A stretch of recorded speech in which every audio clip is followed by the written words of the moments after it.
President Donald Trump's most ardent MAGA supporters are enraged over his administration's handling of the Jeffrey Epstein case.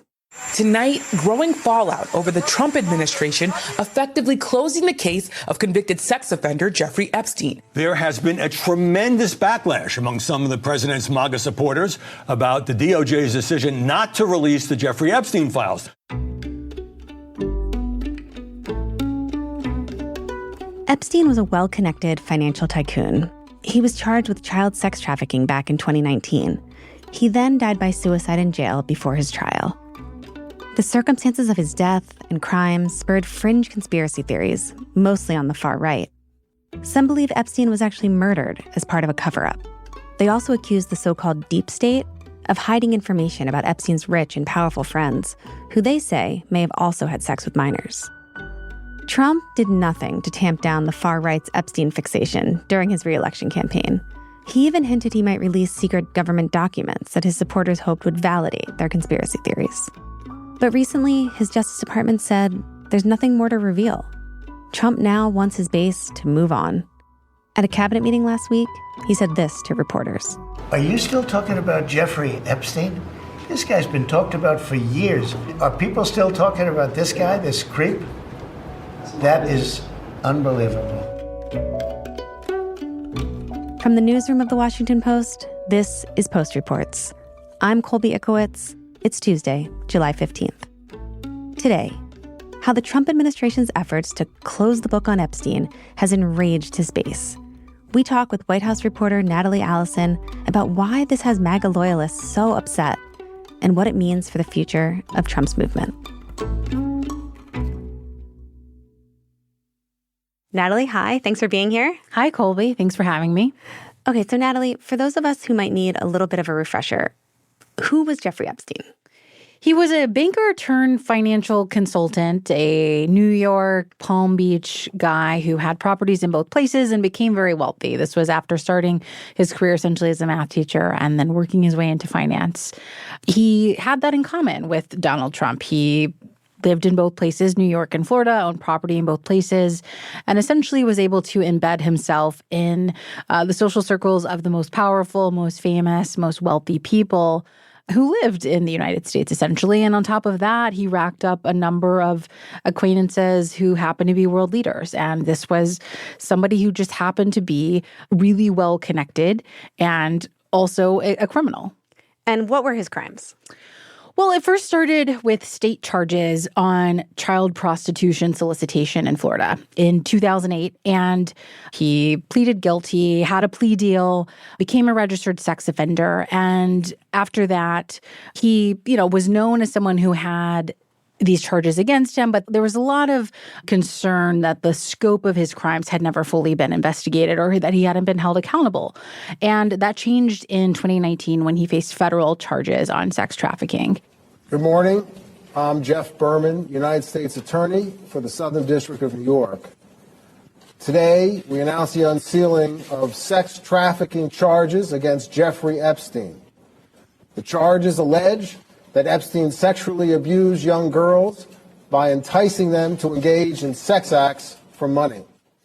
This was a sweeping prosecution. It spanned alleged crimes in Florida and New York City. There were dozens of victims, some as young as 14 years old. And according to the prosecutor's office, quote, Epstein allegedly worked with several employees and associates to ensure that he had a steady supply of minor victims to abuse. So that's what the prosecutor's office said about it. Some people thought that this prosecution was overdue because accounts of this type of activity had been known since his earlier plea deal. And then what happened after those charges were brought in 2019? He was jailed. He was awaiting trial on those charges when about a month later, he died. And the official ruling was that he committed suicide in his prison cell. But it set off years of questions from people largely on the right, but really across the spectrum in some cases, about whether he happened to be murdered, and if he were murdered, what would have motivated that, and who was trying to cover up for the network that they say Jeffrey Epstein was sort of overseeing with other world leaders who they claim could have also been child sex predators. So you mentioned that, Epstein reportedly died by suicide in jail, but that launched all of these conspiracy theories. Let's talk a little bit more about that, like why people thought that he may have, in fact, been murdered in jail and that this was part of some massive cover-up to keep him quiet. Well, as we discussed, there were a number of questions and theories surrounding Epstein in the years leading up to the federal case against him. He had a lot of money. He had a lot of connections to power. Among the people known to be associates of Epstein was a former Israeli prime minister, former President Bill Clinton, Donald Trump, of course, and a number of actors and academics. And he had a private plane. And on that private plane, we know there were some powerful people. And it fueled a lot of conspiracy theories about where they were going and what activities they would have been doing together. And a number of them, Trump included, would say, well, we didn't really know him that well. I didn't know Epstein that well. And we've heard that from people like Trump and Bill Clinton as well, another former president who we know had a relationship with Jeffrey Epstein and subsequently tried to downplay it. But the fact that, it's documented that he spent time with these people has really fueled these conspiracy theories about those people also having participated in illegal activities involving children with Epstein, and the fact that for years he had gone unpunished for those allegations against him, and it took years for the federal government to start to hold him accountable, really set off a wave of outrage, particularly on the right, after he died. And I remember, you would see at events, like political events and stuff, people would write on posters, Epstein didn't kill himself, and try to get in the back of camera shots. It was seen as this fairly French conspiracy theory, but something that really had become prevalent on the right in libertarian circles, certainly with kind of like the male-oriented podcaster scene. And his death happened towards the end of Trump's first term. Under Biden's term, there was a lot of pressure on the Biden administration to answer questions about what really happened with him, and the fact that they didn't produce something that was salacious or that answered their questions made everyone think that the Biden administration was covering up for Epstein to protect other Democrats or potentially Biden himself. And that, really made them think, these people who subscribe to these conspiracy theories, that if Donald Trump gets back in office, we'll finally get the answers that we want. So you mentioned that Trump and Epstein, they knew each other, but what do we know about the nature of that relationship? The Washington Post has reported over the years that Trump and Epstein had a relationship in the late 80s and then the 90s and into the early 2000s. They ran in the same circles. They went to parties together. Back in 2002, Trump told New York Magazine that, quote, "I've known Jeff for 15 years. Terrific guy. He's a lot of fun to be with. It is even said that he likes beautiful women as much as I do, and many of them are on the younger side." That's what Trump said. So back then, they were on friendly terms. Right. So we know they were friends in the past, but Trump hasn't really done anything to debunk these conspiracy theories. I mean, how has he talked about it? I think it's important to note that Trump himself was not someone who liked to bring up these conspiracy theories. He was surrounded by a number of people in MAGA who talked about this, who said they wanted to get answers, who were really passionate about getting to the bottom of this. Donald Trump was someone who merely tolerated these conspiracy theories, and he didn't do anything to stop them. He would make comments at times like, yeah, maybe we should get more answers on if he really did kill himself, or, if I'm in office, I think we could do more to be transparent about this death. But he was asked specifically about this last year on the campaign trail in a Fox News interview conducted by Rachel Campos-Duffy, the wife of his now transportation secretary. And she was going down a list of other events in history, other deaths that have, sparked conspiracy theories. JFK's killing and MLK's killing. So if you were president, would you declassify, you can answer yes or no to this. Yeah. Would you declassify the 9/11 files? Yeah. Would you declassify JFK files? Yeah. Asking if he would agree to release information and FBI files on these cases. And he was like, yes, 9/11, yes. And then when the interviewer got to Epstein, he initially said yes. Would you declassify the Epstein files? Yeah, I would. And then he started to walk it back. All right. I guess I would.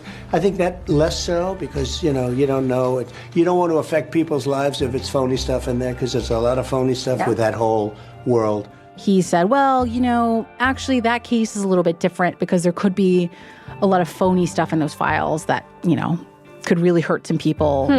And he said, he was really eager to release some of these other files, but the Epstein files, it could be more hassle than it's worth. Yeah, I don't know about Epstein so much as I do the others. Certainly about the way he died. It would be interesting to find out what happened there.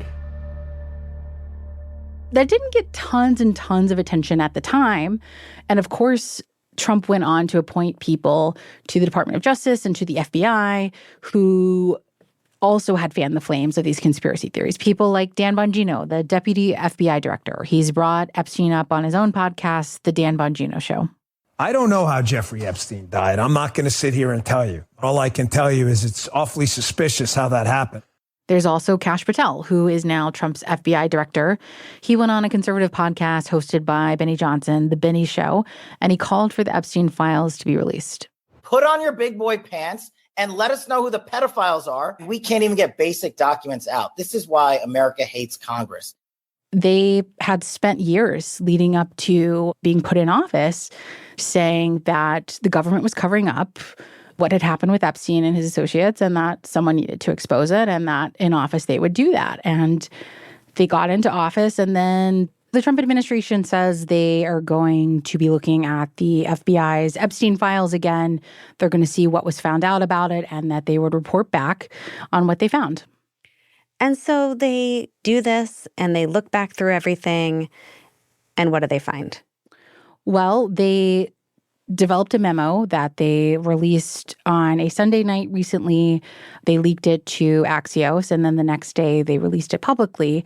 A memo that essentially said, we do believe that Epstein killed himself in jail and that we don't have any other information that is relevant to this that we're going to release.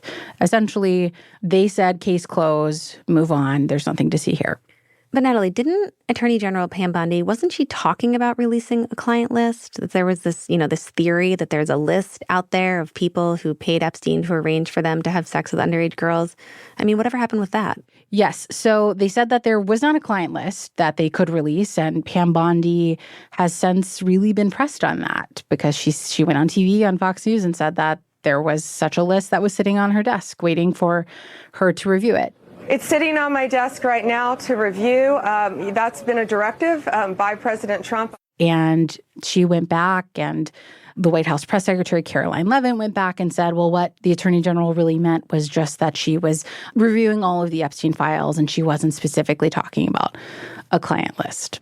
Yes, she was saying the entirety of all of the paperwork, all of the paper in relation to Jeffrey Epstein's crimes. That's what the Attorney General was referring to, and I'll let her speak for that. But again, when it comes to the FBI and the Department of Justice, they are more than committed to ensuring that bad people are put behind bars. After the break, how the Trump administration's decision to not release any documents around Jeffrey Epstein is reverberating through his MAGA base.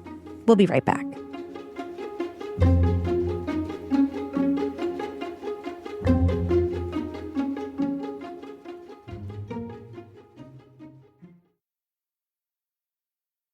So, Natalie, Trump's base, MAGA supporters, they were waiting for the truth about Epstein to come out, that the Trump White House was going to finally reveal the truth about Epstein. So how have they taken the news that there is no more information to come out? The Trump base has been outraged over it, more so than any other issue that maybe at times they haven't fully agreed with. And they're asking for more. They're saying that, the people in charge here let them believe for a long time that there would be more and that it doesn't make sense that now they aren't releasing more. And this is coming from some prominent right-wing figures, right, who typically do not criticize the president and his administration. And they have taken to now criticizing them and thinking that they're maybe hiding the truth. Yeah, that's right. I spent the weekend in Tampa at the Turning Point USA gathering, which is Charlie Kirk's youth conservative organization. And these are the kind of gatherings where typically there's no questions asked. Everything Trump does is something that the whole room is going to cheer about. And I watched as people booed the Trump administration's handling of Epstein. How many of you are satisfied? You can clap. satisfied with the results of the Epstein investigation. Clap.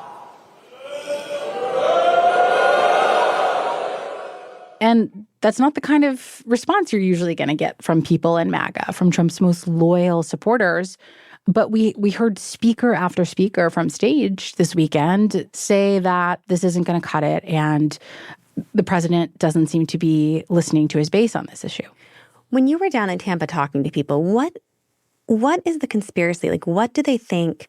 Now, they thought the Biden administration was hiding something. Now they think the Trump administration is hiding something too. What do they think they're hiding? Well, certainly the people in Trump's base aren't claiming that Trump himself is implicated in it. They are sort of dancing around that idea. But they do think that Trump and his administration might be covering up for other people in power, other wealthy people who they believe are part of the so-called deep state.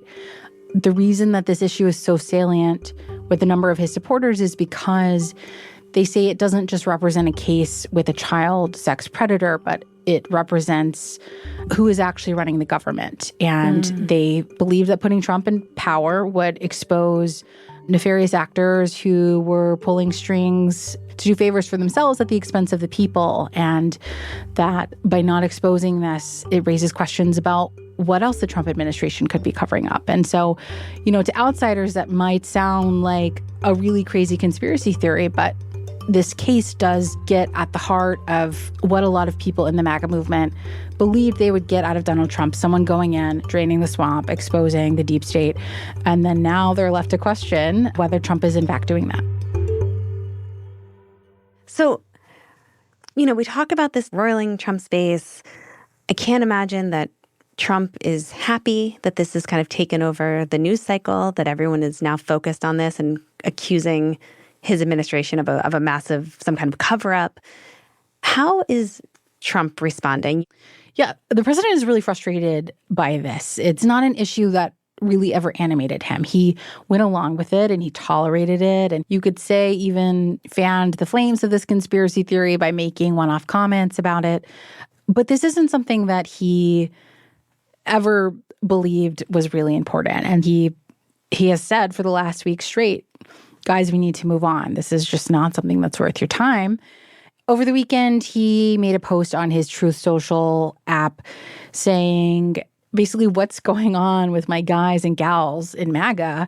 Why are you all threatening to blow up the movement over this? And the White House has downplayed how much of a problem they think this is. They have noted that when you go talk to a group of voters about the issues that really matter to them and that they're going to vote in elections on, Jeffrey Epstein doesn't come up. It's maybe like, number 200. I think that's what one of the White House advisors told me the other day about this. So they realize that a really loud group of people online are talking about this, but they are chalking that up to being a vocal but very small minority of voters. And they do think that this will blow over despite the eruption within MAGA on it.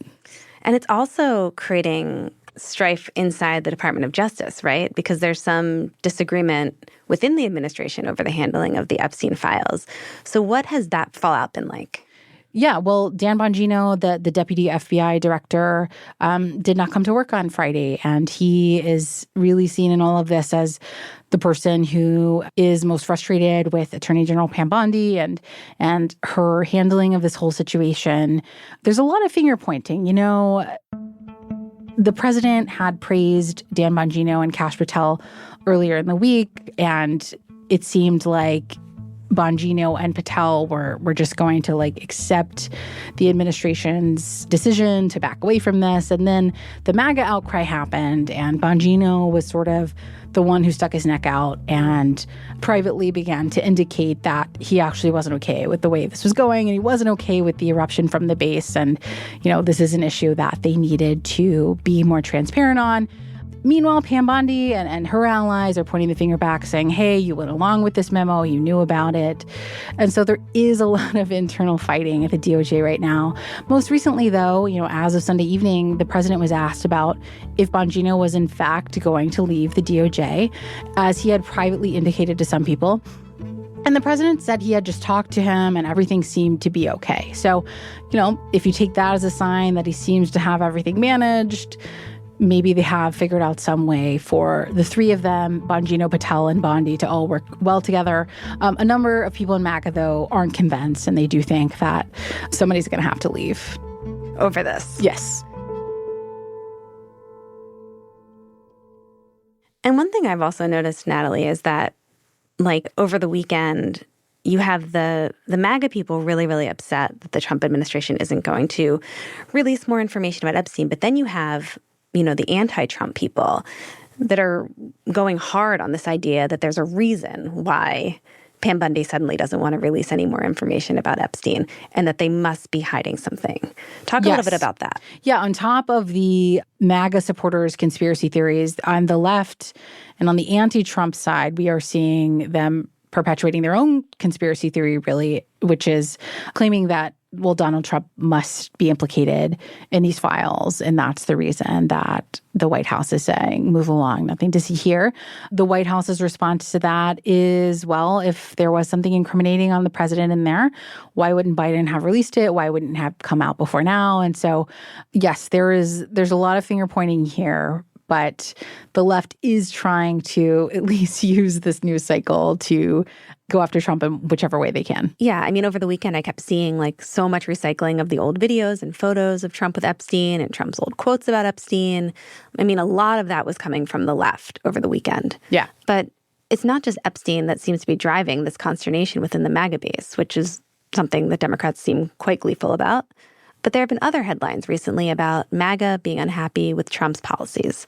So what are those other rifts right now? Yeah, the timing of this announcement by the Department of Justice that there really isn't any more they're going to say on it, it's interesting because it comes at a time when the White House already was dealing with a little bit of tension within the base on issues like immigration. Some in MAGA have been upset that the president has repeatedly suggested that he's going to offer carve-outs for some workers who are in the country illegally because their industries rely on their labor, specifically agriculture and hospitality industries. The president has gotten an earful from donors and business leaders in those industries, and that has gone over really poorly with a number of people who have championed this idea of Trump enacting a mass deportation program, the most historic one in history. If you're here illegally, you have to go, period. And they feel like the president is suddenly walking that back and making exceptions for certain industries and the wealthy. And then on the other hand, you have some heartburn over the president saying he wants to continue sending weapons to Ukraine. And a number of people in the movement say that this goes against Trump's idea of America first and not getting involved in foreign wars. And then on top of that, you have others in the movement who are still a little upset still over Trump deciding to strike Iran. And they had spent really a week solid putting out these hair on fire messages that if the United States got involved in Israel's conflict with Iran, it would immediately lead to World War III and boots on the ground for the United States. And obviously those things haven't happened. So a number of people in MAGA have backed off. But the context here is that they've sort of had a series of issues that they feel like they've tried to raise their voice on to express that they didn't agree with the approach Trump was taking. And they felt like, you know, their opinion was not heeded by the White House. And this Epstein situation is really the culmination of all of that. And Natalie, as someone who's covered Trump and MAGA for such a long time, like, what is the future of the movement now? Like, where does it go from here? Well, I don't think that the Jeffrey Epstein heartburn is the end of the MAGA movement. But what we know from the last decade that Trump has been the leading figure in U.S. politics is that he has a really resilient base. He returned to office after a period in political exile, and, you know, he's very resilient. He does have a way of connecting not only with his base, but obviously reaching enough new voters to get him back into the White House. And so I think this is a thorn in the side of the president and the White House right now, and they really want this to go away. But I don't think the movement falls apart over this. Great. Well, Natalie, thank you so much for coming on. I really appreciate it. Yeah, thanks for having me, Colby. Natalie Allison covers the White House for The Post. After we talked with Natalie, one prominent Republican in Congress broke publicly with Trump on releasing the Epstein files. I'm for transparency. We're intellectually consistent in this. That is House Speaker Mike Johnson on the podcast of right-wing commentator Benny Johnson. The interview came out Tuesday afternoon. It's a very delicate subject, but we should put everything out there and let the people decide it. However, also on Tuesday afternoon, congressional Democrats tried to force a vote to release the Epstein files. Every Republican voted against it, including Johnson. That's it for Post Reports. Thanks for listening. If you love the show, help other people discover it by leaving a rating on Spotify or a rating and review on Apple Podcasts. Today's show was produced by Laura Benshoff with help from Thomas Liu. It was mixed by Sam Baer and edited by Ariel Plotnick with help from Rena Flores. Thanks to David Lauder. I'm Colby Ickowitz. We'll be back tomorrow with more stories from The Washington Post.